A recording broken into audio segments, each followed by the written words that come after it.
చాలా సందర్భాల్లో టీవీ డిబేట్ల ద్వారా చెప్పా, వైఎస్ వివేకానంద రెడ్డి హత్య కేసులో మీ తమ్ముడిని మీరు కాపాడుతున్నారు, కొన్ని వేల మంది పోలీసుల్ని డిప్లాయ్ చేసి కాపాడుతున్నారు, ఇది మంచి పద్ధతి కాదు. జగన్మోహన్ రెడ్డి గారు ఎన్నో సందర్భాల్లో విజ్ఞప్తి చేశాం, అధికారం ఉంది కదా అని ఎవ్వరు మాట్లాడు.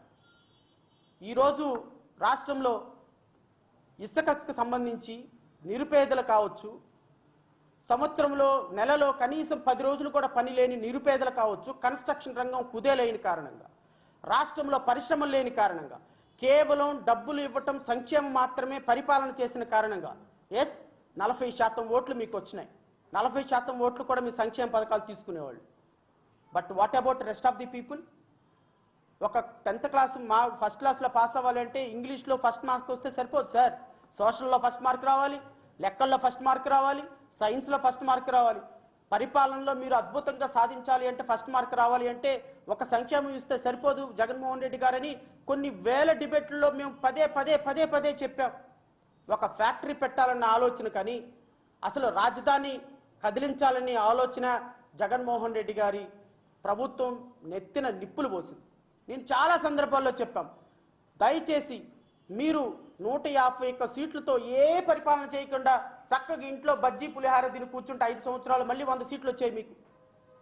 బట్ రాజధాని కదిలించటం, అన్ఎయిడెడ్ ప్రైవేట్ స్కూల్స్ మొత్తాన్ని తీసేయటం, 16 లక్షల మంది పిల్లల భవిష్యత్తుని రోడ్డు మీద పడేయటం, అమరావతి రాజధాని తీసుకొని వెళ్ళిపోయి 3 రాజధానులు అంటాం, ఇవన్నీ కూడా ఏమి నిర్ణయాలు? మేము చదువుకున్న వ్యక్తులు, కాస్త కూస్తో న్యాయమూర్తిగా పనిచేసిన వ్యక్తులు, రాజ్యాంగాన్ని చదివిన వ్యక్తులు, సమస్యల్ని అర్థం చేసుకోగలిగిన వ్యక్తులు, ప్రజాక్షేత్రంలో తిరిగే వ్యక్తులు, మాలాంటి కొద్ది గొప్ప చదువుకున్న మేధావుల మాట ఒక్క మాటన్నా విన్నారా మీరు? ఒక్క మాటన్నా వినకుండా ఈరోజు రాష్ట్రంలో గత 5 సంవత్సరాలు రాష్ట్రంలో జరిగినటువంటి అన్యాయాలకి ఈరోజు 11 సీట్లతోటి మిగిలిపోవాల్సి వచ్చింది. నేను ఇప్పటికైనా మాజీ ముఖ్యమంత్రి గారిని, జగన్మోహన్ రెడ్డి గారిని కోరుతున్నా, మీకు ప్రజల పట్ల ఉన్నటువంటి మంచి కన్సర్న్ రాష్ట్రం పట్ల ఉన్నట్లయితే ఈరోజు రిపెంట్ అయ్యే అవకాశం ఉండేది కాదు. ఈ అంశాలన్నిటినీ ప్రభుత్వం మీద ఎత్తి చూపించినప్పుడు ఈ ప్రభుత్వం, ఇప్పుడున్నటువంటి ఎన్డీఏ ప్రభుత్వం, అది తెలుగుదేశం పార్టీ అధ్యక్షుడు చంద్రబాబు నాయుడు గారు కావచ్చు, లేదా పవన్ కళ్యాణ్ కావచ్చు, లేదు అంటే భారతీయ జనతా పార్టీ కావచ్చు. నాకు తెలిసి పవన్ కళ్యాణ్ కానీ భారతీయ జనతా పార్టీ కానీ ఈ రాష్ట్రంలో ఏ రోజు ప్రజా సమస్యల మీద పోరాటం చేయలేదు. అఫ్ కోర్స్ అదృష్టం, తెలుగుదేశం పార్టీ వేవ్ వచ్చింది, ఆ వేవ్లో భారతీయ జనతా పార్టీ, జనసేన కూడా కలిసి వెళ్ళిపోయినాయి. ప్రజలు ఆశీర్వదించారు. 164 సీట్లతోటి అత్యున్నతమైనటువంటి మెజారిటీతో రాష్ట్ర ప్రభుత్వాన్ని ఏర్పాటు చేశారు. We're welcoming it. కానీ నేను మీ ద్వారా ఇప్పుడు ఏర్పాటైనటువంటి కొత్త ప్రభుత్వానికి కూడా కొన్ని సూచనలు చేయాలనుకుంటున్నాను.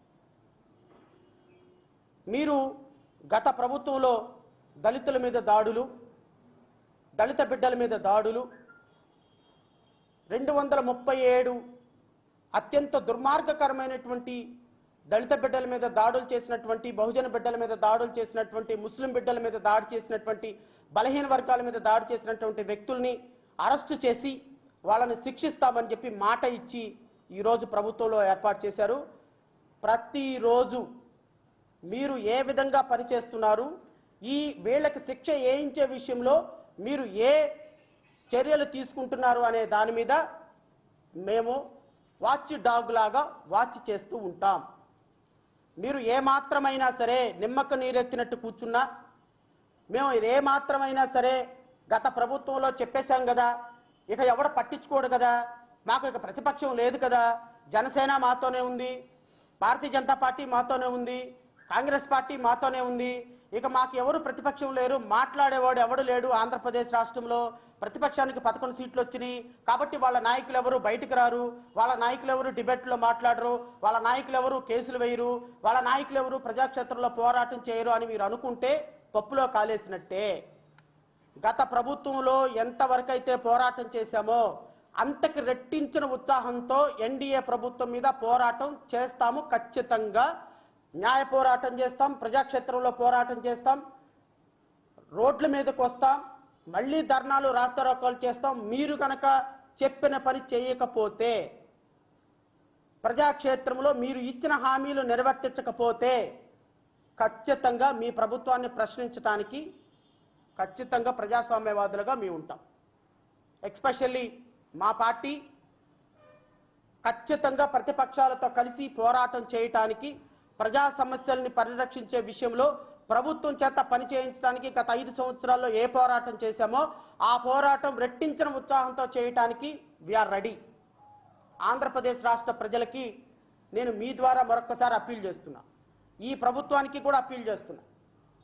మీరు ప్రత్యేక హోదా విషయంలో ఈరోజు భారతీయ జనతా పార్టీ కూడా అత్యున్నతమైనటువంటి ఎంపీ సీట్లతోటి, ఎమ్మెల్యే సీట్లతోటి గెలిచి ఈరోజు కేంద్రంలో మీతో పాటు అధికారాన్ని పంచుకుంటున్న కారణంగా రేపు ప్రత్యేక హోదా విషయంలో తెలుగుదేశం పార్టీ అధినేత చంద్రబాబు నాయుడు గారు, పవన్ కళ్యాణ్ ఖచ్చితంగా ప్రత్యేకమైనటువంటి దృష్టి సారించాలి.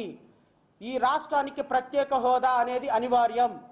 ప్రత్యేక హోదా మీద మీరు కనుక పోరాటం చేయకుండా భారతీయ జనతా పార్టీని కనుక ఒప్పించకపోతే 2029లో మరలా మిమ్మల్ని ఇంటికే పరిమితం చేయాల్సి వస్తుంది రాష్ట్ర ప్రజలు.